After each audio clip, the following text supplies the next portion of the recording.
नमस्कार, India news Uttar Pradesh Uttarakhand में आपका स्वागत है। मैं हूं आपके साथ हेमंत कुमार और चलिए रुक करते हैं फटाफट खबरों का। जल जीवन मिशन उत्तर प्रदेश के अंतर्गत विंध्य क्षेत्र में यूपी के मुख्यमंत्री योगी आदित्यनाथ की मौजूदगी में प्रधानमंत्री नरेंद्र मोदी ने वीडियो कॉन्फ्रेंस के माध्यम से ग्रामीण पाइप पेयजल परियोजनाओं का शिलान्यास किया। प्रधानमंत्री नरेंद्र मोदी ने कहा कि जीवन की बड़ी समस्या जब हल होने लगती है तो अलग ही विश्वास झलकने लगता है। यह विश्वास, उत्साह आप में मैं देख पा रहा हूं। प्रधानमंत्री ने कहा कि पानी के प्रति आप में संवेदनशीलता कितनी है, यह भी दिख रहा है। सरकार आपकी समस्याओं को समझकर उनका समाधान कर रही है। प्रधानमंत्री ने कहा कि आने वाले समय में जब यहां के 3000 गांवों में पाइप से पानी पहुंचेगा तो 40 लाख से भी ज्यादा साथियों का जीवन बदल जाएगा। इससे देश के हर घर तक जल पहुंचाने के संकल्प को भी ताकत मिलेगी।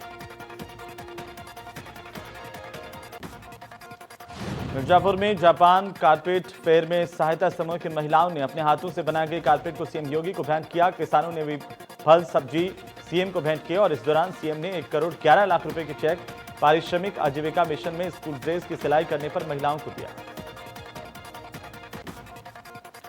मुख्यमंत्री योगी आदित्यनाथ ने कहा कि इस योजना से लोगों को लाभ मिलेगा। अब किसी को पानी के लिए दूर जाने की जरूरत नहीं होगी। अब पानी हर घर तक पहुंचेगा। मुख्यमंत्री ने कहा कि हमारी सरकार लगातार विकास के काम कर रही है। हर घर को बिजली दी जा रही है। सोनभद्र जिले में विकास की अपार संभावनाएं हैं, जिसका लाभ यहां की जनता को मिलना चाहिए।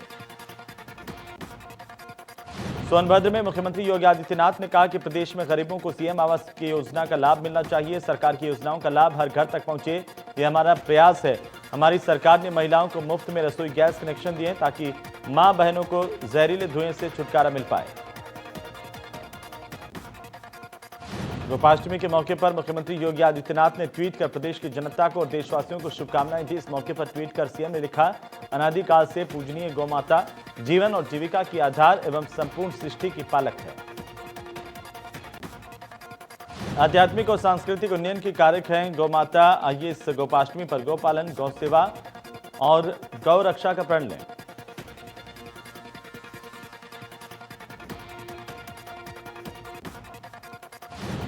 मुख्यमंत्री योगी आदित्यनाथ ने मुलायम सिंह यादव को जन्मदिन की बधाई दी है। भगवान राम की अति उत्तम स्वास्थ्य की उन्होंने कामना की। सीएम योगी ने ट्वीट कर सपा संरक्षक को बधाई दी। मुजफ्फरनगर में मंत्री कपिल देव अग्रवाल ने योग शिविर में पहुंचकर योग किया। दरअसल जनपद मुजफ्फरनगर के कृषि उत्पादन मंडी समिति में शिव मंदिर के पास वाले चबूतरे पर प्रसिद्ध योग गुरु स्वामी करमवीर महाराज की ओर से योग प्रशिक्षण शिविर में योगाभ्यास करवाया जा रहा है। ये योग शिविर 20 नवंबर से शुरू होकर 26 नवंबर तक चलेगा। इस 7 दिवसीय योग शिविर का उद्घाटन सुखदेव आश्रम के स्वामी ओमानंद महाराज ने दीप प्रज्वलित कर किया। इसमें भारतीय किसान यूनियन के राष्ट्रीय प्रवक्ता चौधरी राकेश टिकैत भी शामिल हुए। सपा संरक्षक मुलायम सिंह यादव का 82वां जन्मदिन। समाजवादी पार्टी के अध्यक्ष अखिलेश यादव पार्टी कार्यालय पहुंचे और पार्टी कार्यालय के बाहर जश्न का माहौल देखा गया। समाजवादी पार्टी के संरक्षक उत्तर प्रदेश के पूर्व मुख्यमंत्री मुलायम सिंह यादव का 82वां जन्मदिन इटावा जनपद में भी जगह जगह धूमधाम और हर्षोल्लास के साथ मनाया गया। इस मौके पर कार्यकर्ताओं ने समाजवादी पार्टी के कार्यालय में केक काटकर जश्न मनाया। गोंडा में सपा कार्यालय में सपा पार्टी के पूर्व राष्ट्रीय अध्यक्ष मुलायम सिंह यादव का जन्म दिवस मनाया गया। कार्यक्रम में पूर्व मंत्री विनोद कुमार सिंह समेत अन्य सपा के विधायक और कार्यकर्ता मौजूद रहे। बहराइच में समाजवादी पार्टी के पूर्व राष्ट्रीय अध्यक्ष एवं संरक्षक मुलायम सिंह यादव के 82वें जन्मदिन के मौके पर कार्यक्रम का आयोजन किया गया। समाजवादी पार्टी के तमाम कार्यकर्ताओं ने जमकर खुशियां मानी। कांग्रेस नेता प्रियंका गांधी ने सरकार पर हमला बोलते हुए कहा कि बीजेपी शासित राज्यों की आधिकारिक रिपोर्ट कहती है कि केंद्र सरकार ने एमएसपी उत्पादन लागत से भी कम रखी है। प्रियंका गांधी ने कहा कि एमएसपी छीनने वाले काला कानून लाते वक्त बीजेपी एमएसपी बढ़ाने का दावा कर रही थी, लेकिन यूपी जैसे राज्यों की जमीनी हकीकत केंद्र की बीजेपी सरकार की कलई खोल रही है। राष्ट्रपिता महात्मा गांधी को कब राष्ट्रपिता की उपाधि दी गई, गृह मंत्रालय को इसकी जानकारी नहीं है। एक आरटीआई के जवाब में गृह मंत्रालय के संयुक्त सचिव राकेश कुमार सिंह ने यह बात कही। 19 नवंबर को कमलेश कुमार को आरटीआई के जवाब में पत्र मिला तो उनके होश उड़ गए। गृह मंत्रालय की ओर से भेजे गए जवाब में एक लाइन में ये बात लिखी गई थी कि आपके द्वारा मांगी गई जानकारी के संबंध में कोई विवरण मंत्रालय के पास मौजूद नहीं है।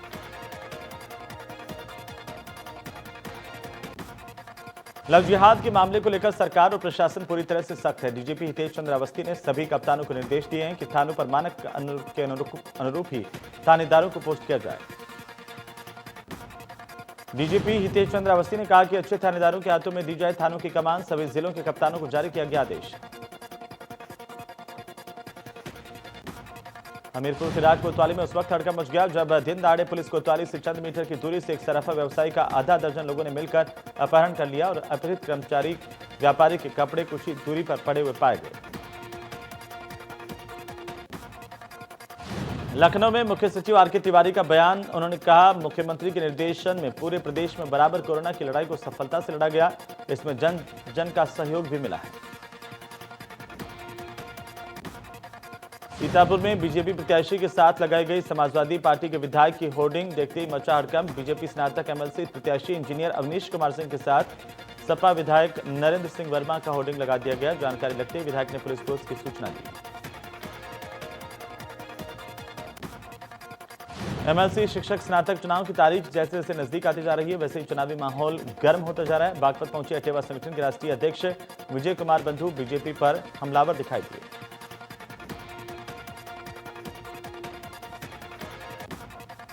आकाशवाणी के मीडिया वेब ट्रांसमीटर को बंद करने के बीच प्रसार भारती ने गोरखपुर एफएम का दायरा बढ़ाने का फैसला किया। गोरखपुर एफएम का गुणगान अब नेपाल की तराई में भी सुनने को मिलेगा। नेपाल के तराई जिलों में गोरखपुर एफएम की गूंज सुनाई देगी। अलीगढ़ के ग्लास कोतवाली क्षेत्र में गांव महकमपुर प्रधान बबलू के चल अचल संपत्ति को जिलाधिकारी के निर्देश के अनुसार जिलाधिकारी और सीओ के नेतृत्व में राजस्व टीम और पुलिस की फोर्स की मौजूदगी में अपराध से अर्जित संपत्तियों को जब्त किया गया है। घटना की जानकारी मिलते ही परिजनों ने मामले की जानकारी पुलिस को दी। इसके बाद हरकत में आई पुलिस ने मामला दर्ज करते हुए सराफा व्यवसायी की तलाश शुरू कर दी है। साथ ही ये पूरी घटना पास में लगे सीसीटीवी के कैमरे में भी कैद थी। मुरादाबाद के निजी विश्वविद्यालय में मिशन शक्ति के कार्यक्रम में पहुंची उत्तर प्रदेश की राज्यपाल आनंदीबेन पटेल ने मिशन शक्ति के बारे में जानकारी देते हुए कहा कि मिशन शक्ति महिलाओं का शोषण रोकने के लिए चलाया जा रहा अभियान है। गोंडा में मिशन शक्ति अभियान पर बल देने के लिए पुलिस अधीक्षक शैलेश कुमार पांडे ने अभियान को प्रतियोगिताओं का रूप दिया है। जरूरतमंद महिलाओं और लड़कियों को आत्मनिर्भर बनाने के लिए सिलाई मशीन बांटी जाएगी। छात्र छात्राओं के बीच कई प्रतियोगिताओं का आयोजन होगा। मथुरा में गोपाष्टमी के त्योहार पर ऊर्जा मंत्री श्रीकांत शर्मा ने नगरवासियों को बधाई दी। गोपाष्टमी के त्योहार पर गायों की पूजा की जाती है, लेकिन तस्वीरें कुछ और बयां कर रही हैं।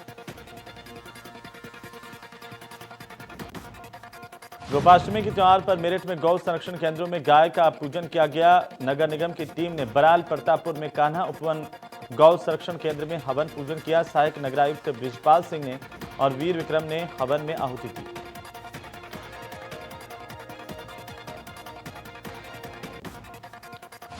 गोपाष्टमी के पर्व पर उन्नाव के कारोवन गांव में इस्कॉन संस्था ने वृहद गौशाला का निर्माण करवाया है। वहीं गौशाला का उद्घाटन डीएम और देवकीनंदन प्रभु ने किया। डीएम उन्नाव रविंद्र कुमार ने एक भव्य गौशाला निर्माण में सहयोग का आश्वासन दिया है।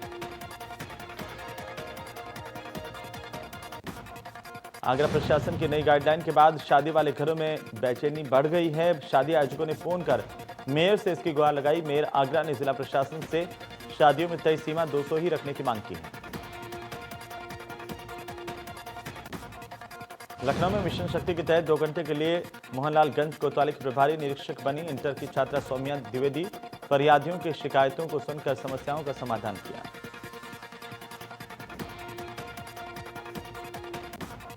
हमीरपुर में सराफा व्यवसायी का अपहरण का मामला 24 घंटे बाद भी अपहृत व्यापारी का पुलिस नहीं लगा पाई पता। एसपी ने जिले के 14 थानों के 7 इंस्पेक्टर को लगाया। अपहरणकर्ताओं और व्यापारी की तलाश में 8 टीमें लगाई गई। बलरामपुर में अनियंत्रित बाइक सवार बिजली के पोल से टकरा गए बाइक सवार और इस दौरान 3 बाइक सवार लोगों में से एक की मौत हो गई। 2 घायल हुए हैं। मौके पर पहुंची पुलिस ने शव को कब्जे में लेकर कार्रवाई शुरू की। मुजफ्फरनगर जनपद की थाना चरथावल पुलिस ने चोरी की घटना को अंजाम देने वाले दिव्यांग अपराधी को उसके साथी के साथ गिरफ्तार किया। पुलिस ने गिरफ्तार किए अपराधियों आरोपियों के कब्जे से चोरी की गई नकदी समेत घटना में प्रयुक्त औजार भी बरामद किए हैं। लखनऊ में कृष्णानगर थाना इलाके के स्नेहनगर में 5 साल की बच्ची की करंट लगने से मौत हो गई। बिजली के खंभे पर करंट आने से हादसा हुआ।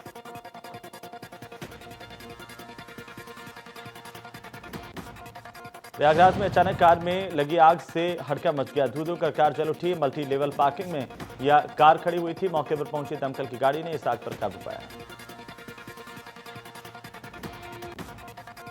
लखनऊ के झवारों वाली गली में कम उम्र के किन्नर को एक युवक की ओर से पीटे जाने के बाद हंगामा मच गया। घटना के बाद चंद घंटों में ही किन्नरों का जमावड़ा मौके पर लग गया। आक्रोशित किन्नर के साथियों ने युवक के घर पर जमकर ईंट पत्थर चलाए। मौके पर पहुंची पुलिस जांच कर रही है। बिजनौर में पुलिस ने शेरकोट में नाबालिग मासूम बच्ची की हत्या के मामले का खुलासा किया है। मोहल्ले के ही एक युवक ने नाबालिग बच्ची को बुरी नीयत से दबोचकर गांव के नजदीक झाड़ियों में ले गया।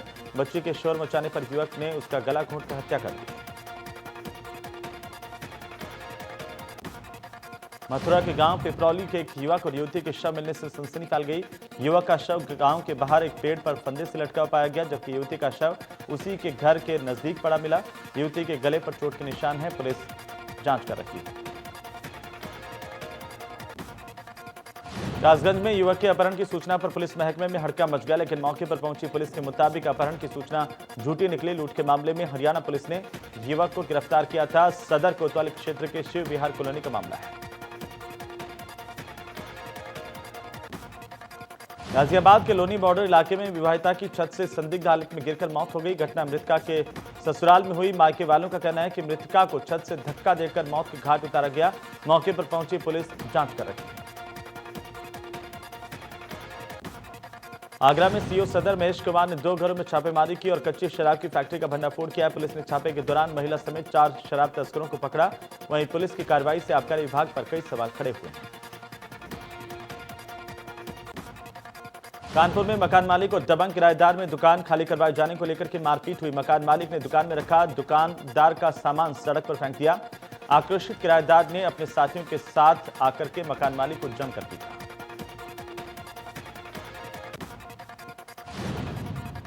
पीलीभीत से महिला मजदूर के साथ बलात्कार की घटना का मामला सामने आया। इसमें ईंट भट्टे पर काम करने वाली महिला मजदूर के साथ ईंट भट्टे के मुंशी ने ही बलात्कार की घटना को अंजाम दिया।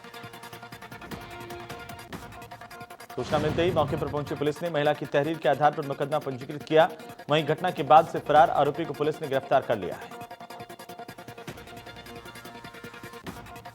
हमीरपुर जिले की राज कोतवाली मिशन शक्ति अभियान की पोल खुलती हुई नजर आई। यहां पर महिलाएं अपनी फरियाद लेकर जब थाने पहुंचती है तो उनकी सुनवाई नहीं होती। मामला तब सामने आया जब आईजी के सामने छेड़खानी की शिकार पीड़िता ने अपनी फरियाद सुनाई। कौशाम्बी के चरवा थाना इलाके में काजू गांव में जमीन विवाद में 2 पक्षों के बीच आपस में गोली चली। एक पक्ष ने दूसरे पर कई राउंड फायर किए। गोली लगने से 2 लोग घायल हुए। पुलिस ने लाइसेंसी शस्त्र समेत 6 लोगों को गिरफ्तार किया है। पीलीभीत में किसानों की धान खरीद को लेकर के रिश्वत देने का मामला सामने आया। बताया जा रहा है कि यहां पर बिचौलियों के माध्यम से किसान रिश्वत देकर धान को तोला जा रहा है।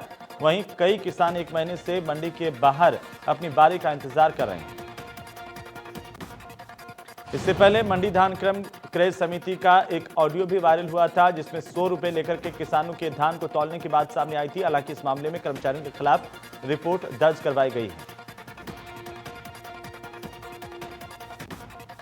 जालौन में प्रशासन नकली और मिलावटी शराब बेचने वालों के खिलाफ एक्शन में नजर आ रहा है। डीएम और एसपी के नेतृत्व में अंबेडकर चौराहे पर कई ठेकों पर छापेमारी की कार्रवाई की गई। इसमें शराब के नमूने लेकर जांच के लिए भेजे गए। डीएम ने बताया कि चेकिंग अभियान पूरे जिले में चलाया जा रहा है, जिसमें अगर कोई दुकान मालिक अवैध नकली शराब बेचते हुए पाए जाते हैं तो उसके खिलाफ 304 की कार्रवाई की जाएगी।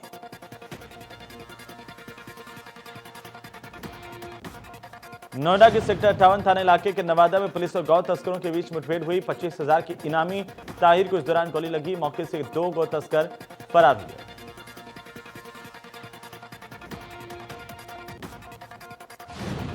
गाजीपुर के गंगा ब्रिज पर भारी वाहनों का 31 जनवरी तक रोक लगा दी गई है। ब्रिज पर 31 जनवरी तक मरम्मत का काम चलेगा। ट्रक, बस और अन्य भारी वाहनों पर रोक लगाई गई है।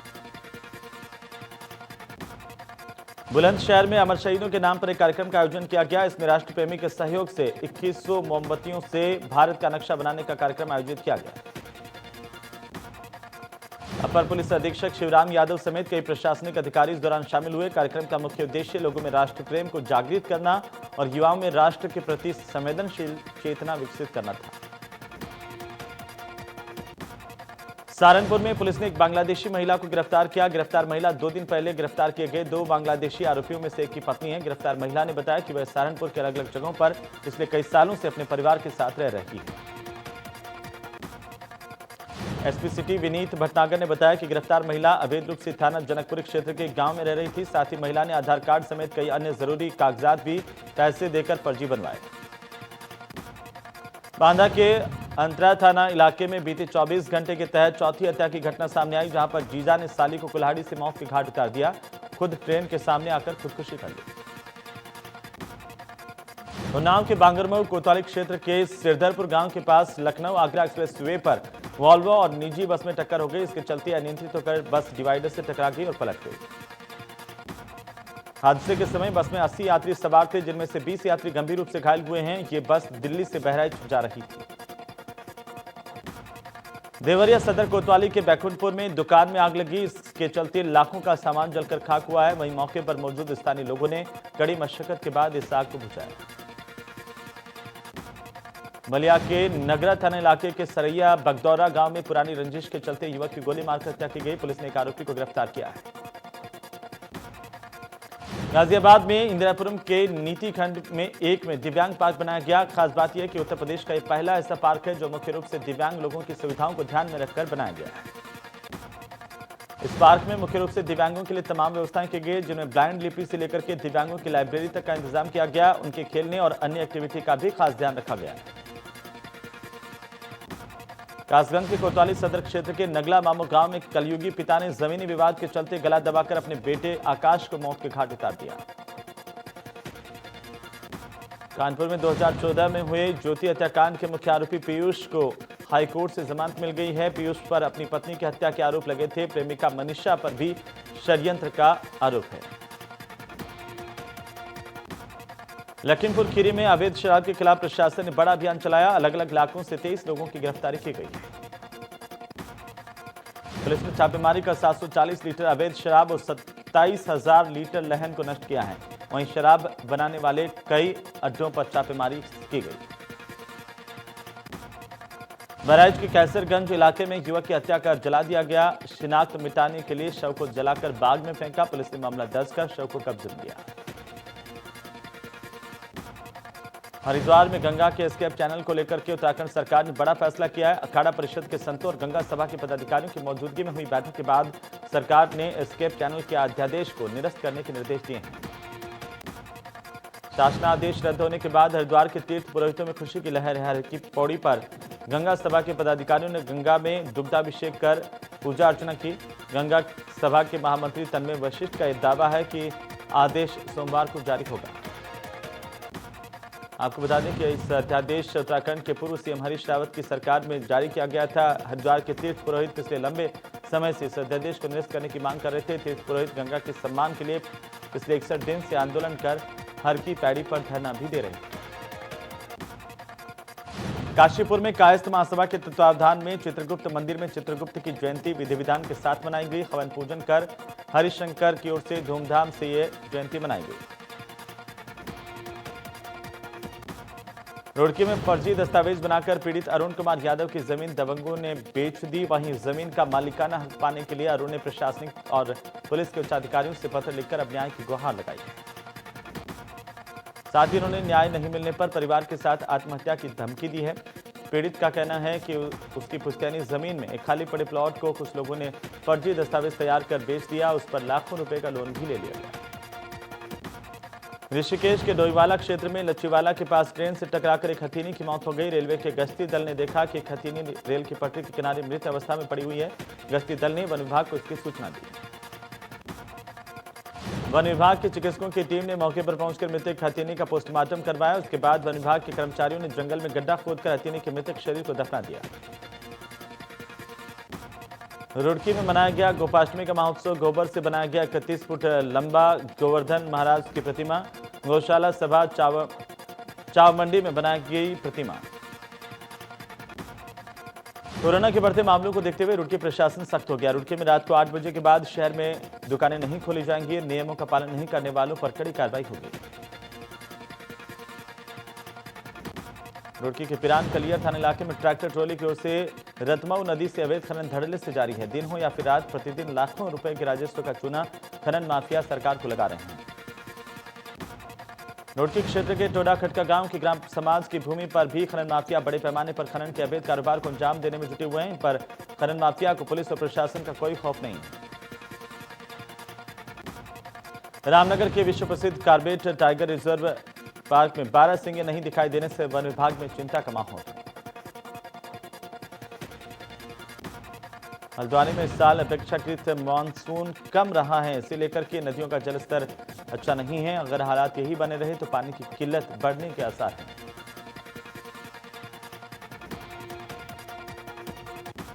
देश में कोरोना का कहर जारी है। पिछले 24 घंटे में 45,000 से ज्यादा केस सामने आए। मरीजों की संख्या अब 90,95,000 के पार चली गई है। तो वहीं उत्तर प्रदेश में एक दिन में 2,235 नए मामले सामने आए हैं। मरीजों की संख्या 5,24,000 के पार चली गई। एक्टिव मरीजों की संख्या 23,223 हो गई है।